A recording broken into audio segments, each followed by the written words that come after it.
प्राचीन समय की बात है। एक बहुत ही संपन्न और शक्तिशाली राज्य था जो अपनी समृद्धि, वैभव और विशाल सेना के लिए प्रसिद्ध था। इस राज्य का राजा वीर प्रताप था। वह न केवल एक वीर योद्धा था बल्कि धर्मनिष्ठ और न्यायप्रिय भी था।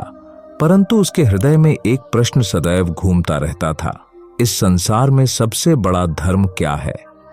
राजा ने अपने राज्य में कई विद्वानों, संतों, साधुओं और धार्मिक व्यक्तियों से यह प्रश्न पूछा, परंतु कोई भी उसे ऐसा उत्तर नहीं दे सका जो उसके मन को शांति दे सके।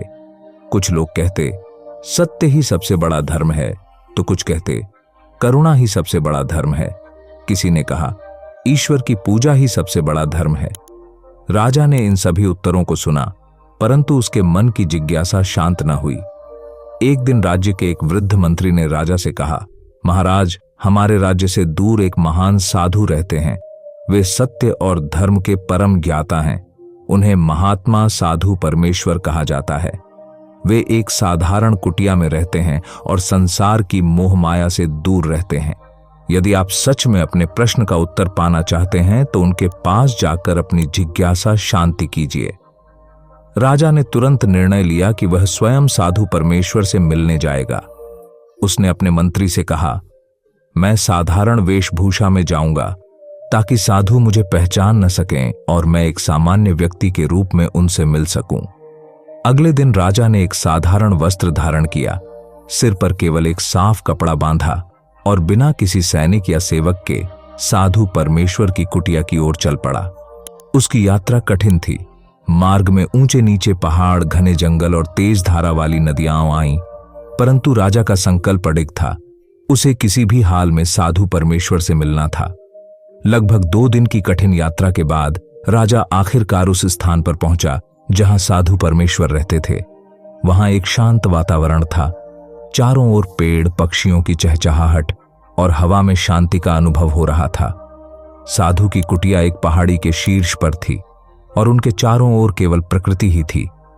राजा ने कुटिया के बाहर जाकर देखा कि साधु परमेश्वर वहां एक पेड़ के नीचे ध्यान में बैठे हुए थे। उनका मुखमंडल तेजस्वी और शांत था। राजा ने आदरपूर्वक उनका अभिवादन किया और कुछ दूरी पर बैठ गया। साधु ने आंखें खोलीं और राजा की ओर देखा। साधु ने मुस्कुराते हुए कहा, आओ वत्स, तुम कौन हो और यहां किस उद्देश्य से आए हो? राजा ने विनम्रता से उत्तर दिया, महाराज, मैं एक साधारण व्यक्ति हूं। मेरे मन में एक प्रश्न है जिसका उत्तर पाने मैं आपके पास आया हूं। साधु ने राजा की आंखों में देखा और बोले, तुम्हारे मुख पर शाही तेज है। तुम साधारण व्यक्ति नहीं लगते। तुम कौन हो यह मैं जानता हूं, परंतु तुम्हारे प्रश्न का उत्तर देने से पहले मैं तुम्हारी परीक्षा लेना चाहता हूं।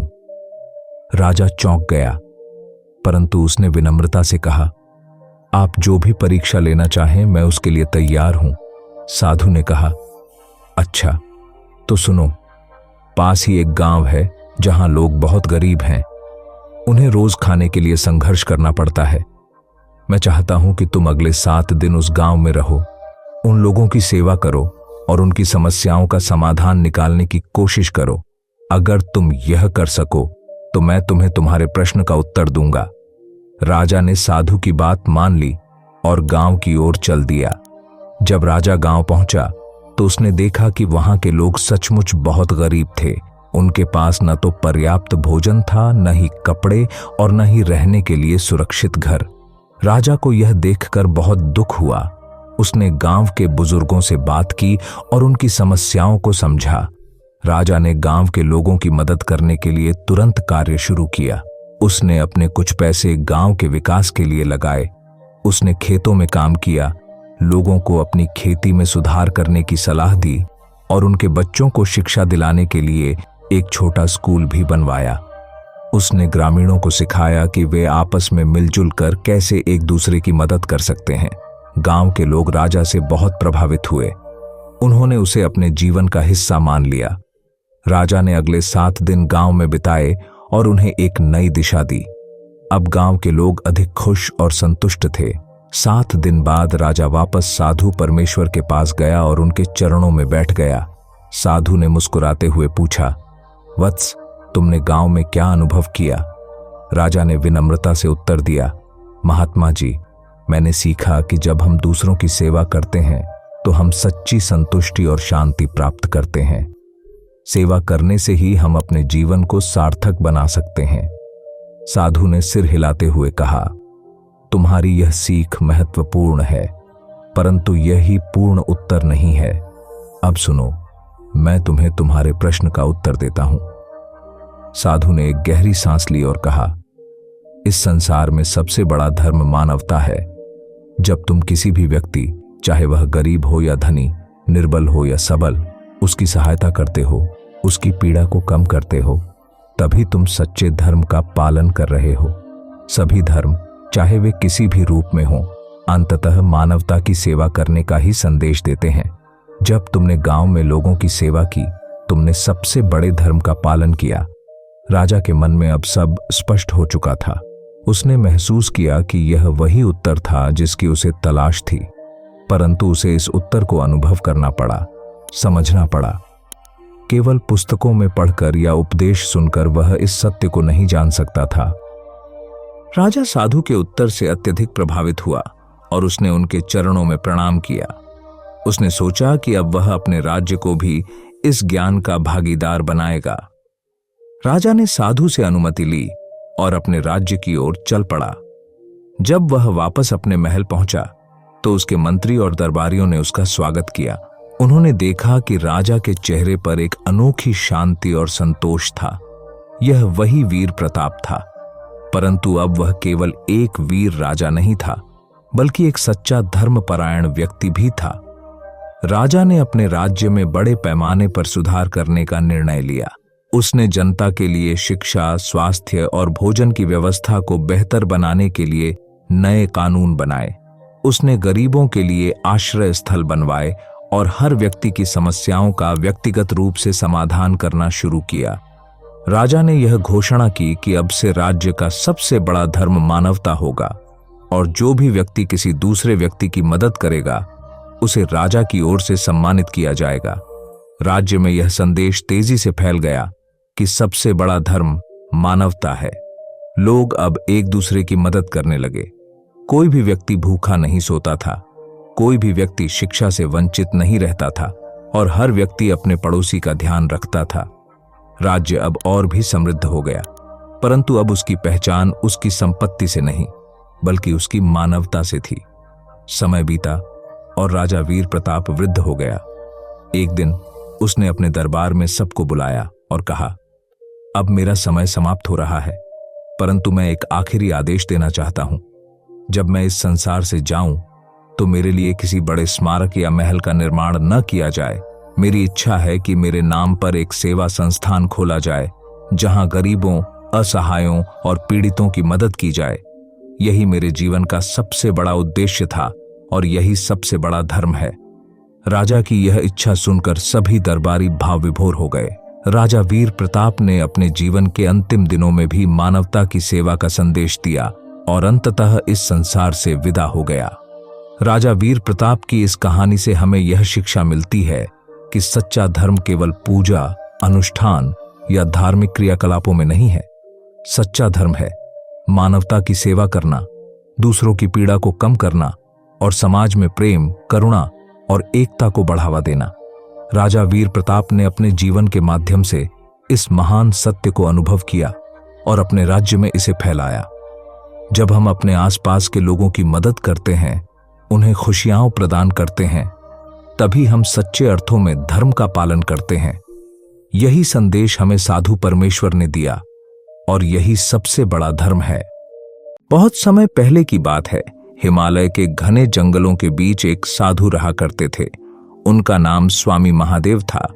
स्वामी महादेव अपनी योग साधना और गहन ध्यान के लिए पूरे क्षेत्र में प्रसिद्ध थे। वह हमेशा शांत और धीरज भरे स्वर में बोलते और उनके चेहरे पर एक अद्वितीय शांति की झलक होती थी। लोग दूर दूर से उनके दर्शन करने और अपने जीवन की समस्याओं का समाधान पाने के लिए आते थे। स्वामी महादेव का जीवन एक साधारण झोंपड़ी में बीतता था, जो कच्ची मिट्टी और बांस से बनी हुई थी। उनके पास कोई सांसारिक वस्त्र या धन नहीं था, केवल एक लंगोट और एक कमंडल। उनका जीवन तपस्या और ध्यान में बीतता था। परंतु वह एक बात बार बार कहा करते थे, जीवन में समय कैसा भी हो, चाहे अच्छा हो या बुरा, दो बातें हमेशा याद रखना। स्वामी महादेव के शिष्य और भक्त हमेशा उनसे ये जानने की उत्सुकता रखते थे कि वे कौन सी दो बातें हैं जो किसी भी स्थिति में याद रखनी चाहिए। परंतु स्वामी महादेव कभी सीधा उत्तर नहीं देते थे। वह कहते, समय आने पर तुम्हें सब कुछ समझ में आ जाएगा। एक दिन गांव के एक युवा लड़के का नाम निखिल था। वह स्वामी महादेव के आश्रम आया। वह बहुत ही परेशान और उदास था। उसकी आंखों में निराशा और दर्द साफ झलक रहा था। निखिल का परिवार आर्थिक तंगी और कई समस्याओं से गुजर रहा था। उसके पिता का व्यापार ठप हो गया था और परिवार पर कर्ज का बोझ बढ़ गया था। निखिल बहुत मेहनती और ईमानदार युवक था, परंतु जितनी भी कोशिशें करता, सभी व्यर्थ हो जाती। निखिल ने स्वामी महादेव के चरणों में बैठकर अपनी सारी व्यथा सुनाई और कहा, गुरुदेव, मैंने हर संभव कोशिश की है। मैं दिन रात परिश्रम करता हूं, परंतु जीवन में केवल असफलता और कष्ट ही मिलते हैं। क्या मेरा समय इतना बुरा है कि अब कुछ भी अच्छा नहीं हो सकता? स्वामी महादेव ने मुस्कुराते हुए उसकी ओर देखा और बोले, समय का चक्र कभी एक जैसा नहीं रहता, यह हमेशा बदलता है। लेकिन जब समय बुरा हो तो दो बातें हमेशा याद रखो। निखिल ने ध्यान से उनके शब्दों को सुना और उत्सुकता से पूछा, गुरुदेव, कौन सी दो बातें? स्वामी महादेव ने धीरे से उत्तर दिया, पहली बात, समय हमेशा बदलता है, और दूसरी बात, हर रात के बाद सुबह होती है। निखिल ने स्वामी महादेव की बातों को सुना, परंतु उसे लगा कि ये बातें उसके जीवन की समस्याओं का समाधान कैसे करेंगी। उसने मन ही मन सोचा, समय तो बदलता है, परंतु मेरे जीवन में क्यों नहीं? मैं इतने कष्टों से गुजर रहा हूं, परंतु कोई प्रकाश की किरण नहीं दिख रही। स्वामी महादेव ने निखिल के चेहरे पर उलझन देखी और कहा, निखिल, जब बुरा समय आता है तो लोग अक्सर अपनी आस्था खो बैठते हैं। वे सोचते हैं कि अब कुछ अच्छा नहीं हो सकता, लेकिन याद रखो, समय एक नदी की धारा की तरह होता है। वह हमेशा बहता रहता है। जैसे जल कभी स्थिर नहीं होता, वैसे ही जीवन भी कभी एक स्थिति में नहीं रहता। जो आज कष्ट है, वह कल सुख में बदल सकता है। स्वामी महादेव ने फिर से कहा, हर रात कितनी भी अंधेरी हो, सुबह का सूरज उसे उज्जवल कर देता है। यही जीवन का नियम है। समय का परिवर्तन सुनिश्चित है। निखिल ने स्वामी महादेव के चरणों में सिर झुका दिया और उनके आशीर्वाद के साथ वापस अपने गांव लौट आया। उसने स्वामी महादेव की बातों को अपने मन में गहराई से बैठा लिया और सोचा कि वह विश्वास के साथ अपने जीवन की कठिनाइयों का सामना करेगा। निखिल ने अपने जीवन में कड़ी मेहनत जारी रखी। उसके परिवार की आर्थिक स्थिति अब भी खराब थी। वह दिन रात मेहनत करता, लेकिन कोई विशेष सुधार नहीं हो रहा था। कर्ज का बोझ बढ़ता जा रहा था और व्यापार में नुकसान ही हो रहा था। परंतु इस बार निखिल ने अपना धैर्य नहीं खोया। उसने अपने मन में स्वामी महादेव की बातों को बार बार दोहराया, समय हमेशा बदलता है, हर रात के बाद सुबह होती है। निखिल ने सोचा कि अगर वह ईमानदारी और मेहनत से काम करता रहेगा तो एक दिन उसे सफलता अवश्य मिलेगी। उसने अपने परिवार को भी समझाया कि हमें धैर्य रखना चाहिए, समय बदलेगा और हमारे जीवन में सुख समृद्धि आएगी। कुछ समय बाद एक दिन निखिल के गांव में एक व्यापारी आया जो नए व्यापारिक संबंधों की तलाश में था। उसने निखिल के बारे में सुना और उसकी मेहनत की प्रशंसा की। व्यापारी ने निखिल के साथ एक साझेदारी करने का प्रस्ताव रखा। निखिल ने बिना किसी संकोच के इस प्रस्ताव को स्वीकार कर लिया। उस साझेदारी के बाद निखिल का व्यापार धीरे धीरे बढ़ने लगा। मेहनत और ईमानदारी का फल मिलने लगा। परिवार की आर्थिक स्थिति सुधरने लगी और जो कर्ज का बोझ था वह भी धीरे धीरे कम हो गया। अब निखिल के जीवन में सुख और शांति का समय था।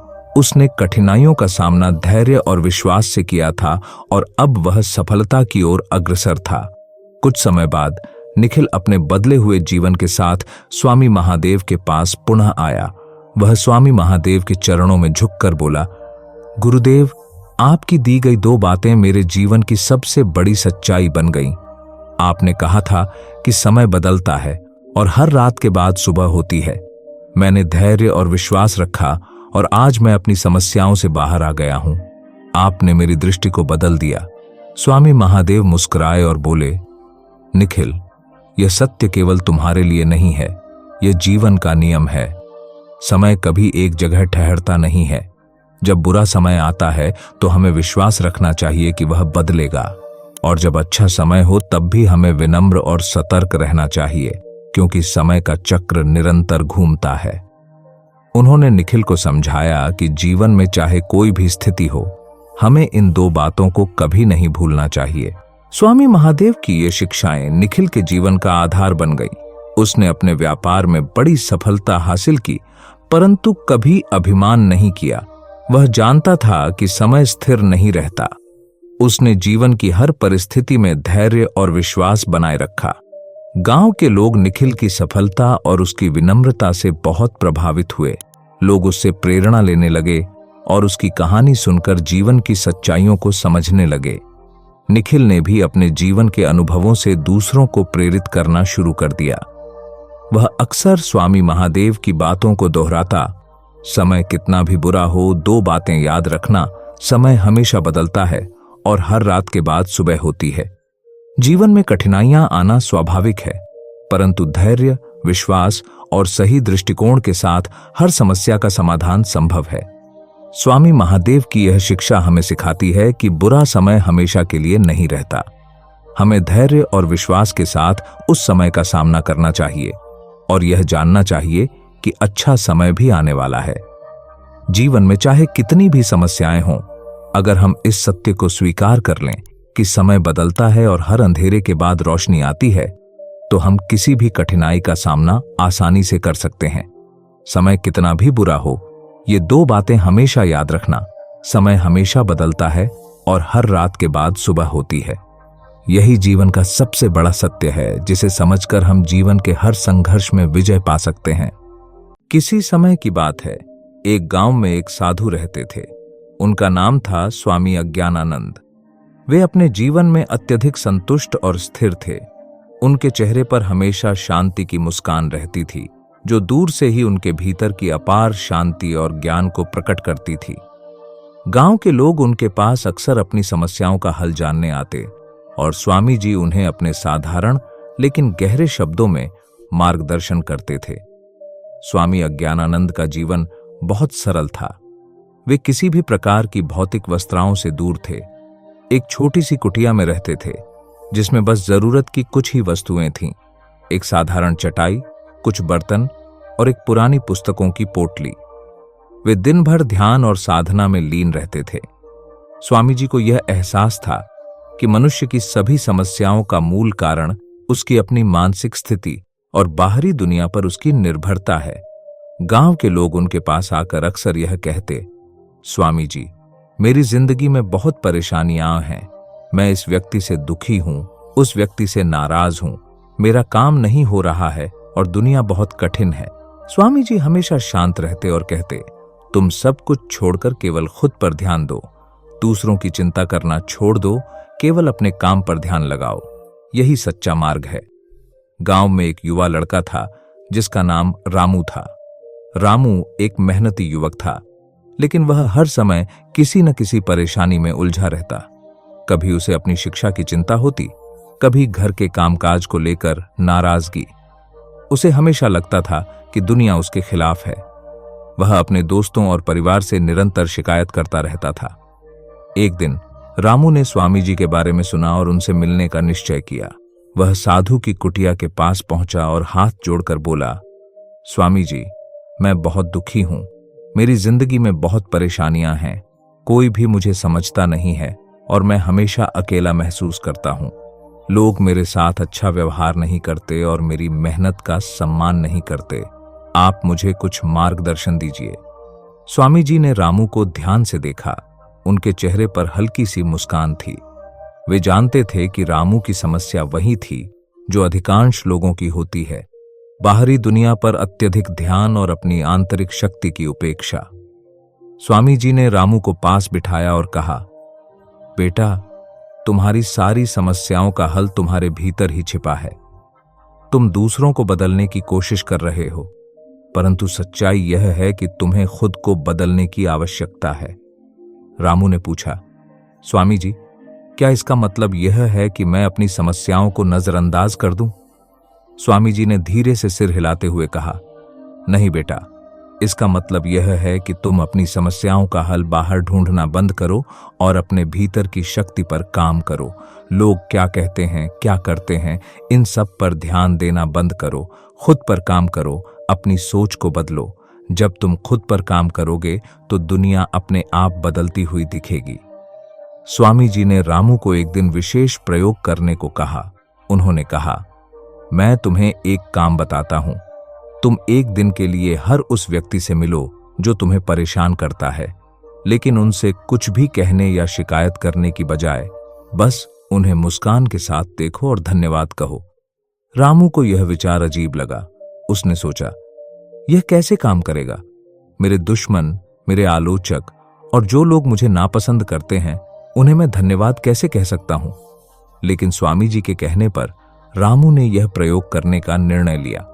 अगले दिन उसने अपने दोस्तों, परिवार के सदस्यों और उन लोगों से मिलना शुरू किया जिनसे वह नाराज था।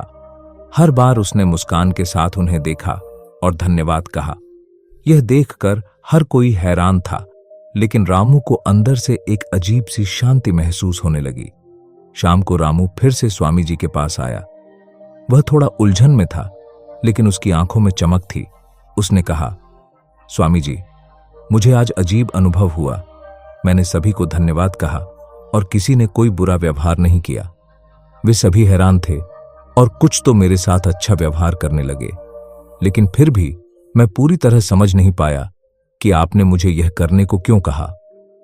स्वामी जी ने मुस्कुराते हुए कहा, बेटा, तुमने आज जो किया वह तुम्हारी सोच और दृष्टिकोण का परिवर्तन था। तुमने दूसरों से नाराजगी और उम्मीदें छोड़ दी।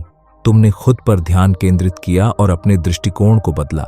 जब तुम अपनी सोच को बदलते हो, तब तुम दुनिया को नए नजरिए से देखना शुरू करते हो। लेकिन स्वामी जी, रामू ने कहा, दुनिया हमेशा तो बदलती नहीं ना। स्वामी जी ने गहरी सांस लेते हुए कहा, बिल्कुल सही, दुनिया नहीं बदलती, लेकिन तुम बदल जाते हो। जब तुम दूसरों पर ध्यान देना बंद कर देते हो और खुद पर काम करते हो, तब तुम्हें वही दिखता है जो तुम्हारे भीतर होता है। बाहरी घटनाओं और लोगों की प्रतिक्रिया तुम्हारी आंतरिक स्थिति का प्रतिबिंब होती है। रामू अब धीरे धीरे स्वामी जी की शिक्षा को समझने लगा था। उसे एहसास हो गया था कि उसकी समस्याएं बाहरी दुनिया में नहीं, बल्कि उसके खुद के विचारों और भावनाओं में थीं। उसने स्वामी जी से पूछा, स्वामी जी, अगर मैं अपनी जिंदगी में सब कुछ छोड़कर केवल खुद पर काम करता हूं, तो क्या मेरी समस्याएं खत्म हो जाएंगी? स्वामी जी ने उत्तर दिया, तुम्हारी समस्याएं समाप्त नहीं होंगी बेटा, लेकिन तुम्हारा दृष्टिकोण बदल जाएगा। समस्याएं जीवन का हिस्सा है, लेकिन जब तुम अपने भीतर की शक्ति पर काम करते हो, तब वे समस्याएं तुम्हें उतनी बड़ी नहीं लगती। जब तुम खुद पर काम करते हो, तब तुम्हारी आत्मा मजबूत होती है और तब तुम किसी भी समस्या का सामना शांत और स्थिर मन से कर सकते हो। तुम अपने भीतर के सत्य को जानने लगते हो और बाहरी दुनिया की बातों और घटनाओं का तुम्हारे मन पर उतना प्रभाव नहीं पड़ता। रामू ने स्वामी जी की बातों को गहराई से समझा। उसने अब दूसरों से शिकायत करना छोड़ दिया और अपनी ऊर्जा को खुद पर काम करने में लगाने का निश्चय किया। उसने सुबह सुबह ध्यान करना शुरू किया और अपनी सोच को सकारात्मक बनाने की कोशिश की। धीरे धीरे उसने महसूस किया कि जो चीजें उसे पहले बहुत परेशान करती थीं, वे अब उसे उतनी महत्वपूर्ण नहीं लग रही थीं। उसके दोस्त, परिवार और यहाँ तक कि वे लोग भी जो उसे नापसंद करते थे, अब उसे बदले हुए नजर आ रहे थे। पर वास्तव में बदला तो केवल रामू का दृष्टिकोण था। अब उसे यह समझ में आ चुका था कि जब वह दूसरों से ध्यान हटाकर खुद पर ध्यान देने लगा, तो उसकी जिंदगी में शांति और संतोष आने लगा। स्वामी अज्ञानानंद की शिक्षा सरल लेकिन गहन थी। सबको भूलो, खुद पर काम करो का अर्थ यह नहीं है कि हम दूसरों की परवाह न करें या समाज से अलग हो जाए। इसका मतलब है कि हम अपनी आंतरिक शक्ति और मानसिकता पर ध्यान दें, बजाय इसके कि हम अपनी सारी ऊर्जा बाहरी दुनिया की घटनाओं और लोगों की प्रतिक्रियाओं पर खर्च करें। जीवन में समस्याएं, कठिनाइयां और चुनौतियां हमेशा रहेंगी, लेकिन जब हम खुद पर काम करते हैं, अपनी सोच को सकारात्मक बनाते हैं और अपनी आत्मा की शक्ति को पहचानते हैं, तब दुनिया की सभी चुनौतियां हमें छोटी लगने लगती हैं। दुनिया को बदलने की कोशिश करने की बजाय हमें खुद को बदलने की जरूरत होती है। स्वामी अज्ञानानंद की शिक्षा से रामू की जिंदगी बदल गई। वह अब बाहरी दुनिया के साथ संघर्ष करने की बजाय अपनी आंतरिक दुनिया को शांति और संतुलन में लाने पर ध्यान देने लगा। इस कहानी का संदेश स्पष्ट है। जब तक हम बाहरी दुनिया पर ध्यान देते रहेंगे, हम परेशान रहेंगे, लेकिन जब हम खुद पर काम करने लगते हैं, तब हम अपनी जिंदगी में शांति, संतोष और स्थिरता पा सकते हैं। सबको भूलो, खुद पर काम करो और देखो कैसे तुम्हारी दुनिया बदल जाती है। इस साधु की कहानी हम सबके लिए एक गहरी प्रेरणा है। जीवन में हर कोई खुश रहना चाहता है, लेकिन कई बार कठिनाइयां और चुनौतियां हमें गिरा देती हैं। हम सोचते हैं कि क्यों हमारा जीवन इतना कठिन है और कैसे हम इसे बेहतर बना सकते हैं। आज मैं आपके साथ एक छोटी सी कहानी साझा करने आया हूं, जो आपके जीवन में बड़ा बदलाव ला सकती है।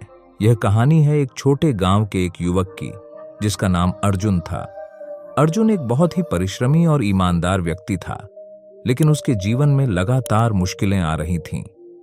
उसके पास खेती की छोटी सी जमीन थी, लेकिन फसल हमेशा खराब हो जाती। घर में गरीबी थी और परिवार को रोजी रोटी जुटाना भी मुश्किल हो गया था। अर्जुन दिन रात कड़ी मेहनत करता, लेकिन कोई सफलता नहीं मिलती। एक दिन अर्जुन ने ठान लिया कि वह किसी ज्ञानी संत से मिलकर जीवन की समस्याओं का हल पूछेगा। कई दिन पैदल चलने के बाद वह एक साधु के आश्रम पहुंचा, जो दूर पहाड़ों के बीच स्थित था। अर्जुन ने साधु को अपनी समस्याएं बताईं और कहा, महाराज, मैंने जीवन में सब कुछ किया, लेकिन मेरे सारे प्रयास विफल हो जाते हैं। मैं बहुत परेशान हूं। कृपया मुझे बताइए कि मैं क्या करूं। साधु ने मुस्कुराते हुए अर्जुन से कहा, बेटा, तुम्हारे प्रश्न का उत्तर तुम्हारे भीतर ही है। तुम्हें बस सही दृष्टिकोण अपनाना होगा। मैं तुम्हें 7 महत्वपूर्ण बातें बताने जा रहा हूं। अगर तुम इन्हें अपनाते हो तो तुम्हारा जीवन पूरी तरह से बदल जाएगा। इसके बाद साधु ने अर्जुन को 7 बातें बताईं, जो जीवन को बदलने के लिए आवश्यक थीं। ये बातें मैं आज आप सबके साथ साझा करना चाहता हूं। पहली बात, स्वीकृति, एक्सेप्टेंस। साधु ने कहा, सबसे पहले अपने जीवन की हर परिस्थिति को स्वीकृत करना सीखो। अर्जुन, जब तुम अपनी वर्तमान स्थिति को स्वीकार करते हो, तब तुम शांत होते हो और सही निर्णय लेने की शक्ति प्राप्त करते हो। अपनी स्थिति से भागने की बजाय उसे समझो और स्वीकारो। अर्जुन ने साधु की यह बात सुनी और मन ही मन उसने शपथ ली, आज से मैं अपनी परिस्थिति को पूरी तरह से स्वीकार करूंगा और हर चुनौती का सामना करूंगा। मैं शिकायत करने के बजाय समाधान ढूंढने की कोशिश करूंगा। दूसरी बात, कर्म का महत्व, पावर ऑफ एक्शन। साधु ने अर्जुन को समझाया, संसार में सबसे महत्वपूर्ण चीज है कर्म। तुम कितने भी सपने देख लो, लेकिन अगर कर्म नहीं करोगे तो कुछ भी प्राप्त नहीं होगा। अर्जुन ने यह सुनकर साधु से पूछा, महाराज, मैं तो पहले ही बहुत मेहनत करता हूं, लेकिन फिर भी असफलता क्यों मिलती है? साधु ने उत्तर दिया, कर्म तो करो, लेकिन फल की चिंता मत करो। जब तुम बिना किसी अपेक्षा के कर्म करते हो, तो तुम्हारा कर्म निश्चल और शक्तिशाली हो जाता है। अर्जुन ने अपने मन में शपथ ली, अब मैं केवल कर्म पर ध्यान दूंगा, परिणाम की चिंता नहीं करूंगा। मेरा सारा ध्यान अपने कर्म में होगा। तीसरी बात, वर्तमान में जीना, living in the present moment. साधु ने कहा, अर्जुन, जीवन केवल वर्तमान का खेल है। तुम्हारा अतीत बदल नहीं सकता और भविष्य अनिश्चित है। तुम्हारे पास केवल यह पल है, इसे पूरी तरह से जियो। अर्जुन को यह सुनकर बहुत शांति मिली। उसने महसूस किया कि वह हमेशा भविष्य की चिंता में उलझा रहता था। उसने साधु की बात मानी और अपने दिल में शपथ ली, आज से मैं केवल वर्तमान में जीऊंगा। मैं अपने हर पल का आनंद लूंगा और उसे पूरी तरह से जीऊंगा। साधु की इस चौथी बात ने अर्जुन को यह सिखाया कि जो बीत गया उसे छोड़कर आगे बढ़ना ही सबसे बेहतर रास्ता है। अर्जुन से कहा, जीवन में आत्म संयम के बिना कुछ भी प्राप्त नहीं किया जा सकता। संयम के साथ किए गए कार्य से ही सफलता मिलती है। अर्जुन ने अपने जीवन में कई बार देखा था कि वह अपनी इच्छाओं और भावनाओं के कारण अक्सर विचलित हो जाता था। साधु की इस बात को सुनकर उसने मन ही मन ठाना, मैं अब आत्मसंयम का पालन करूंगा। मैं अपनी इच्छाओं को नियंत्रित करूंगा और अपनी ऊर्जा को सही दिशा में लगाऊंगा। ये शपथ उसे जीवन में अनुशासन और दृढ़ता की ओर ले गई। 5वीं बात, सेवा और परोपकार, सर्विस एंड काइंडनेस। साधु ने अर्जुन को सिखाया, अर्जुन, दूसरों की सेवा से बड़ा कोई धर्म नहीं है। जब तुम दूसरों की मदद करते हो तो ईश्वर तुम्हारे जीवन में खुशियां भर देते हैं। सेवा का मार्ग अपनाओ। अर्जुन ने साधु की यह बात सुनकर अपने भीतर एक बदलाव महसूस किया। उसने सोचा, मैं केवल अपनी समस्याओं के बारे में सोचता हूं, लेकिन दूसरों की मदद करने का कभी विचार नहीं आया। उसने यह शपथ ली, अब से मैं हर दिन किसी न किसी की मदद करूंगा। सेवा और परोपकार मेरा जीवन का उद्देश्य होगा। साधु की यह सीख अर्जुन के मन को बदल गई और उसे सेवा का महत्व समझ में आया। 6ठी बात, ध्यान और आत्म साक्षात्कार, मेडिटेशन एंड सेल्फ अवेयरनेस। साधु ने अर्जुन से कहा, ध्यान तुम्हें अपनी आत्मा से जोड़ता है। जब तुम ध्यान करते हो तो तुम अपने भीतर की शांति और शक्ति को जागृत करते हो। ध्यान के बिना जीवन अधूरा है। अर्जुन ने साधु से ध्यान करने की विधि सीखी और अपने मन में संकल्प लिया, मैं रोज ध्यान करूंगा। मैं अपने भीतर की शक्ति को पहचानूंगा और अपने जीवन में सच्ची शांति प्राप्त करूंगा। ध्यान के माध्यम से अर्जुन ने आत्मिक विकास की ओर अपने कदम बढ़ाए और उसे अपने जीवन की दिशा साफ दिखाई देने लगी। 7वीं बात, विश्वास और समर्पण, फेथ एंड सरेंडर। साधु ने अर्जुन को सिखाया, सबसे बड़ा बल है विश्वास। जब तुम किसी बड़े उद्देश्य के प्रति विश्वास रखते हो तब सारी मुश्किलें खुद ब खुद समाप्त हो जाती हैं। साथ ही समर्पण करो। जीवन में जो कुछ भी हो रहा है उसे सर्वोच्च शक्ति के प्रति समर्पित कर दो। अर्जुन ने इस अंतिम सत्य को भी अपने जीवन में उतारने की शपथ ली। अब से मैं ईश्वर पर पूरा विश्वास रखूंगा और अपने जीवन को उनके हाथों में छोड़ दूंगा। मैं अपने सभी कार्य उनके समर्पित करूंगा और हर परिस्थिति में विश्वास रखूंगा। यह 7वां सत्य अर्जुन के जीवन का मार्गदर्शक बन गया। कहानी का परिणाम, अर्जुन का जीवन बदल गया। अर्जुन ने साधु द्वारा सिखाई गई इन 7 बातों को अपने जीवन में पूरी तरह से अपनाया। उसने हर स्थिति को स्वीकृत किया, बिना फल की चिंता किए कर्म किया, वर्तमान में जिया, आत्मसंयम का पालन किया, सेवा और परोपकार में लगा रहा, ध्यान के माध्यम से आत्म साक्षात्कार किया और अपने जीवन को ईश्वर के प्रति समर्पित कर दिया। कुछ ही समय में अर्जुन के जीवन में चमत्कारिक परिवर्तन हुआ। उसकी फसलें अच्छी होने लगीं, परिवार में सुख शांति आई और उसने समाज में भी अपनी जगह बना ली। अर्जुन ने यह समझ लिया कि सच्ची खुशी और सफलता केवल बाहरी संसाधनों से नहीं मिलती, बल्कि यह आपके भीतर की स्थिति पर निर्भर करती है। साधु का निष्कर्ष और शपथ। प्रिय साथियों, अर्जुन की यह कहानी हम सब के लिए एक प्रेरणा है। अगर आप भी इन 7 बातों को अपने जीवन में अपनाएंगे तो आपका जीवन भी पूरी तरह बदल जाएगा। अब मैं आपसे एक शपथ लेने को कहता हूं। आज से मैं अपने जीवन में स्वीकृति, कर्म, वर्तमान में जीना, आत्मसंयम, सेवा, ध्यान और विश्वास के इन 7 स्तंभों को अपनाऊंगा। मैं इन सिद्धांतों के साथ अपना जीवन जीऊंगा और हर परिस्थिति में धैर्य और समर्पण से काम लूंगा। मैं स्वयं को आत्म साक्षात्कार की दिशा में आगे बढ़ाने का संकल्प लेता हूं और अपने जीवन को एक उज्जवल भविष्य की ओर ले जाऊंगा। ओम शांति शांति शांति।